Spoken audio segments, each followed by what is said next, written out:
Bayangkan kamu merantau jauh ke negeri orang demi keluarga, tapi justru dipaksa menikahi orang asing demi melunasi hutang ayahmu. Namanya Seno, pemuda sederhana dari Jawa Tengah, bermimpi ingin membahagiakan orang tuanya dengan bekerja di luar negeri. Tapi siapa sangka, baru 6 bulan kerja, ia malah dijodohkan dengan janda majikannya sendiri. Wanita Turki berumur 45 tahun yang menyimpan rahasia gelap di balik wajah cantiknya. Apa yang sebenarnya terjadi di balik pernikahan dadakan itu? Apakah ini cinta atau jebakan yang tak bisa ia hindari? Jumpa lagi dengan saya di sini. Kali ini saya akan memberikan video-video cerita yang menarik dan penuh cinta. Sebelum kita lanjut, jangan lupa absen dulu di kolom komentar dari kota mana Anda menonton video ini, dan juga jangan lupa klik tombol subscribe agar kita semakin rajin membuat video. Seno, 27. Berasal dari sebuah desa kecil di Klaten, Jawa Tengah. Ia anak pertama dari 3 bersaudara, dan sudah lama menanggung beban keluarga setelah ayahnya terlilit utang karena gagal panen dan pinjaman dari rentenir. Merasa putus asa dan ingin mengubah nasib, Seno memutuskan mendaftar sebagai TKI melalui agen penyalur tenaga kerja. Setelah proses panjang dan pelatihan dasar, ia akhirnya diberangkatkan ke Turki, ditempatkan di rumah seorang wanita bernama Melike Yildiz, seorang janda kaya berusia 45 tahun yang tinggal di Istanbul. Melike tinggal sendirian di rumah besar warisan suaminya. Anak sematawayangnya tinggal di Jerman. Ia butuh seseorang yang bisa membantu di rumah sekaligus menjadi teman bicara, karena ia sering kesepian. Awalnya, pekerjaan Seno terasa ringan. Ia hanya membersihkan rumah, merawat taman, dan sesekali menemani Melike makan malam. Tapi perlahan, Melike mulai memperlakukannya dengan cara yang tidak biasa. "Seno, kamu mau temani saya jalan-jalan ke tepi Bosporus sore ini? Kamu tampan ya. Kalau kamu orang Turki, mungkin saya sudah jatuh cinta." Ucapan-ucapan itu membuat Seno gugup. Tapi ia mencoba tetap profesional. Namun semuanya berubah ketika telepon dari Indonesia masuk. Ibunya menangis. Rentenir datang lagi. Rumah hampir disita. Ayahnya kabur karena malu. Dan jumlah utang kini mencapai 200 juta rupiah. Seno terdiam, bingung, hancur. Di tanah asing, ia tidak punya siapa-siapa. Tapi tiba-tiba, Melike muncul di pintu kamarnya malam itu dengan senyum tenang. "Saya bisa bantu lunasi hutang keluargamu, Seno, tapi dengan satu syarat, nikahi saya." Seno terpaku. Kata-kata Melike malam itu menggema di kepalanya. "Nikahi saya, dan saya lunasi semua hutang keluargamu." Ia menatap wanita itu, parasnya cantik untuk usianya, kulit putih pucat khas wanita Eropa, mata kehijauan yang dalam. Tapi di balik sorot lembut itu, ada aura dingin yang membuat Seno tak bisa membaca maksud sebenarnya. "Kenapa? Saya, Bu Melike?" Suara Seno gemetar. "Kamu jujur, sopan, dan berbeda dari pria Turki yang pernah saya kenal," jawab Melike tanpa ragu. Seno merasa ini bukan soal cinta. Ini tentang kekuasaan, tentang dominasi seorang majikan pada pekerjanya. Tapi benaknya juga dipenuhi wajah ibunya yang menangis, suara adiknya yang ketakutan, dan ancaman rentenir yang bisa membuat keluarganya terusir. "Berikan saya waktu berpikir," kata Seno akhirnya. Melike tidak memaksa. Ia hanya berkata, "Tapi tawaran ini tidak akan lama. Saya orang yang tidak suka menunggu, Seno." Keesokan harinya, suasana berubah. Melike tidak sehangat biasanya. Ia tampak dingin dan menjaga jarak. Seno merasa tertekan, seperti ada waktu yang terus menghitung mundur di belakangnya. Seno mencoba menelepon ibunya lagi. Sayangnya, tak bisa tersambung. Ia justru dihubungi oleh agen TKI tempatnya bernaung. "Kamu baik-baik saja, Seno?" "Ada masalah, Bu." "Kamu belum tahu, ya? Kami dengar ayahmu ditangkap warga. Dia kedapatan mencuri pakan ternak karena lapar. Kami khawatir kalau kamu gak segera kirim uang, keluargamu bisa makin repot." Itu titik hancurnya. Malam itu, Seno mengetuk pintu kamar Melike. Ia berdiri kaku, menunduk dalam-dalam, lalu berkata pelan, "Saya terima, Bu. Saya akan menikah dengan Anda." Melike menatapnya lama, kemudian tersenyum. "Bagus. Maka mulai sekarang, hidupmu bukan milikmu lagi, Seno, tapi milik saya." Kalimat itu membuat bulu kuduk Seno merinding. Keesokan harinya, Melike membawa Seno ke kantor pengacara. Ia menyerahkan kontrak yang tebal dalam bahasa Turki. Tanda tangan di sini. Saya akan urus semuanya. Seno meminta waktu membaca, tapi Melike hanya berkata, "Kalau kamu percaya, tanda tangan saja. Kalau kamu ragu, lupakan bantuan saya." Tanpa pilihan lain, Seno menandatanganinya. Dan dalam hitungan hari, pernikahan mereka berlangsung secara hukum sipil Turki. Tak ada pesta, tak ada keluarga. Hanya mereka berdua, dan sebuah kontrak yang belum sepenuhnya ia pahami. Tapi malam pertama pernikahan itulah, Seno mulai menyadari, apa yang ia masuki bukanlah pernikahan biasa. Malam itu, Seno duduk termenung di kamar sempit yang kini resmi menjadi kamar pengantin. Kontrak yang ia tanda tangani masih terasa berat di tangannya. Tapi bahasa Turki yang tidak ia mengerti membuatnya tak tahu apa isi lengkapnya. Ia hanya tahu satu hal, pernikahan ini bukan hanya soal cinta, tapi juga hutang, kekuasaan, dan sebuah janji yang harus dipenuhi. Keesokan harinya, Seno mencoba membuka pembicaraan dengan Melike. "Bu, saya ingin tahu apa sebenarnya yang saya tanda tangani." Melike menatapnya dengan tatapan dingin tapi tenang, lalu berkata, "Kontrak itu mengikat kita berdua. Kamu akan menjadi suamiku, tapi juga pegawai khusus yang harus patuh pada perintah saya selama 3 tahun ke depan. Kalau kamu melanggar, kamu harus bayar denda besar. Tapi kalau kamu taat, aku akan terus bantu keluargamu sampai lunas." Seno merasa dadanya sesak. "Tapi, Bu, saya takut. Ini bukan pernikahan biasa, kan?" Melike tersenyum sinis. "Tidak, ini lebih dari sekedar nikah. Seno, aku tidak hanya ingin suami, tapi juga partner yang bisa aku kendalikan." Hari-hari berikutnya, Melike mulai menunjukkan sisi lain dirinya. Ia mengatur jadwal Seno, membatasi komunikasi dengan keluarga di Indonesia, dan memintanya menjalani berbagai tugas aneh, mulai dari menemani pertemuan bisnis hingga menghadiri acara sosial mewah sebagai pasangan.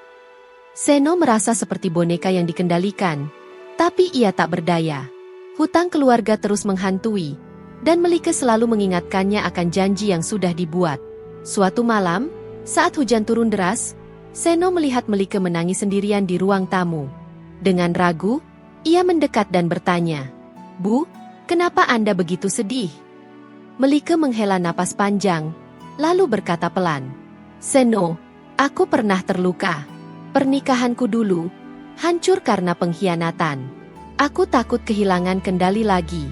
Itu sebabnya aku ingin memastikan kamu benar-benar milikku." Seno mulai mengerti bahwa di balik sikap dingin Melike, ada luka mendalam yang selama ini disembunyikan. Namun, bisakah ia bertahan dalam pernikahan yang dibangun atas dasar hutang dan kendali? Bulan-bulan berlalu, dan Seno semakin tenggelam dalam dunia yang asing baginya. Setiap hari terasa seperti ujian, bukan hanya fisik tapi juga mental. Melike semakin ketat mengawasi, menuntut kesempurnaan dalam setiap hal. Seno harus menyesuaikan diri dengan aturan rumah, norma sosial Turki, dan harapan majikannya yang tidak pernah mudah puas. Suatu hari, Melike membawa Seno ke sebuah pertemuan bisnis penting. "Kamu harus tampil percaya diri, Seno. Jangan sampai aku malu," katanya. Seno berusaha keras, tapi rasa gugup dan budaya yang berbeda membuatnya sering salah ucap dan canggung. Di sela-sela acara, Melike mendekat dan berbisik, "Ingat, ini bukan cuma soal pekerjaan. Kita sedang bertaruh masa depan keluargamu." Seno mengangguk, tapi hatinya terasa berat. Ia mulai bertanya-tanya apakah hidupnya di Turki hanya untuk menjadi alat bayar hutang, atau ada harapan lain yang lebih manusiawi. Di sisi lain, hubungan mereka mulai berubah. Kadang Melike terlihat lebih lembut. Terkadang ia menunjukkan sisi dinginnya yang membeku. Seno mulai merasakan perasaan yang sulit ia pahami, antara takut, benci, dan mungkin sedikit cinta yang tumbuh dari rasa pengertian. Namun, tekanan dari keluarga di Indonesia tak pernah hilang.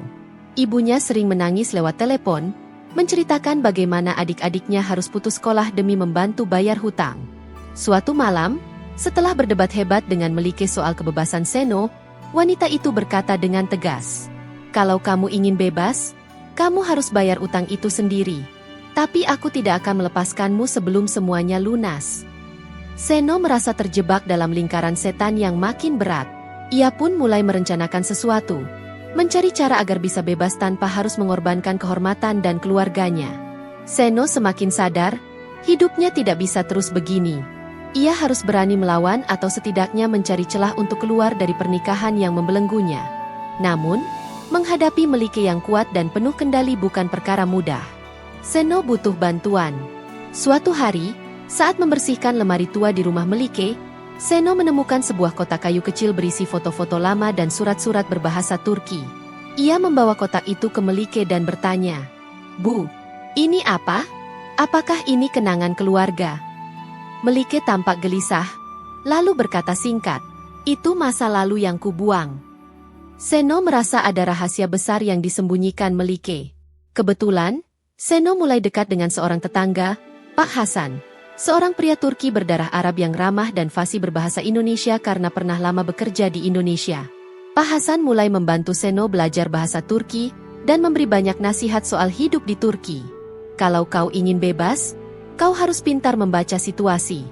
Bukan hanya tunduk, kata Pak Hasan serius.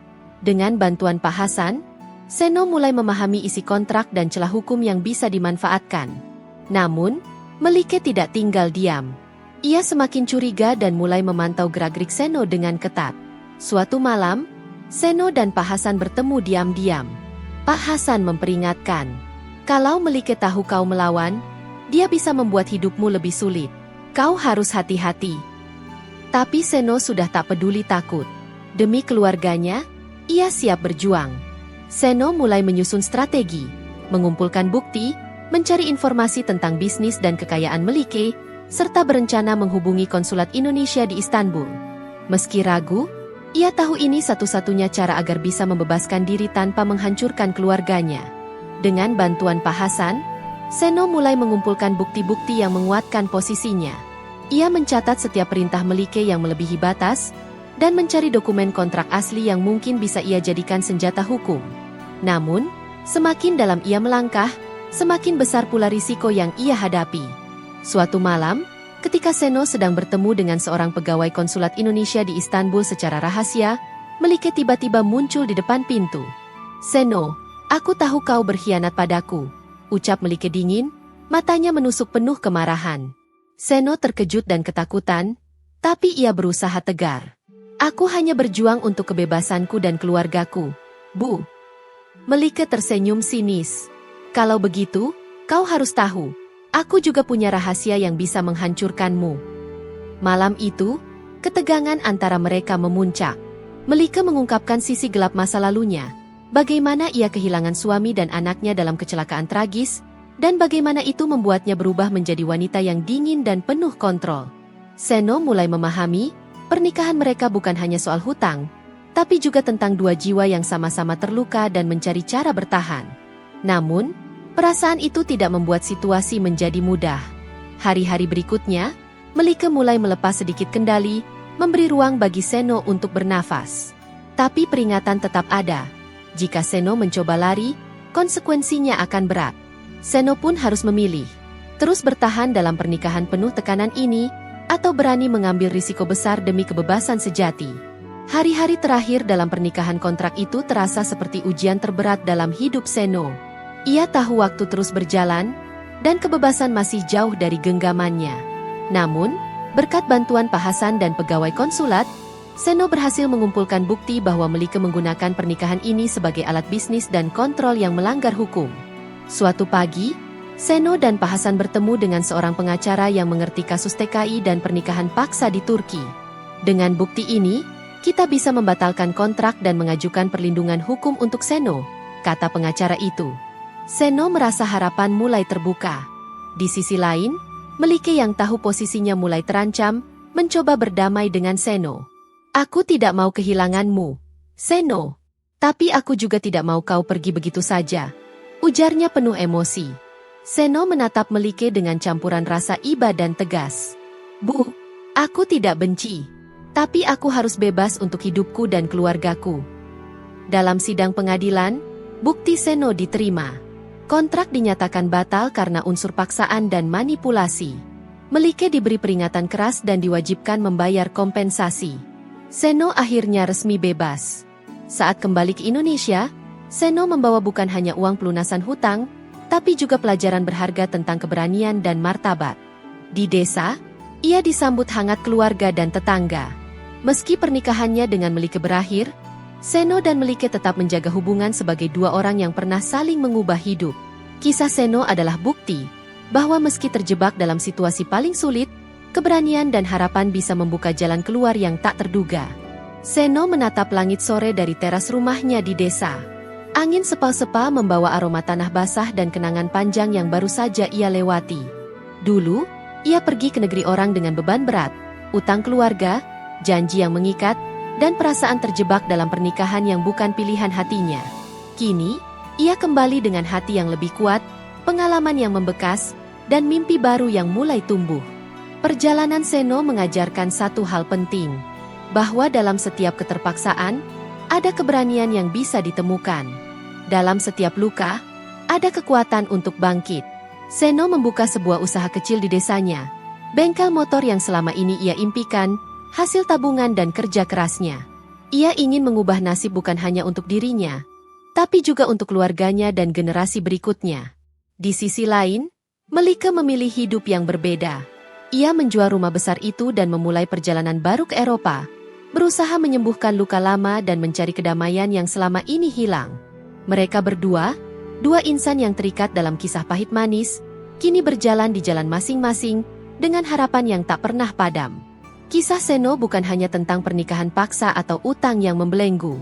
Ini adalah kisah tentang keberanian, pengorbanan, dan harapan. Bahwa manusia selalu bisa memilih untuk bangkit, meski dari titik terendah sekalipun. Terima kasih telah mengikuti perjalanan Seno. Semoga kisah ini menginspirasi kita semua untuk tidak pernah menyerah, apapun rintangannya.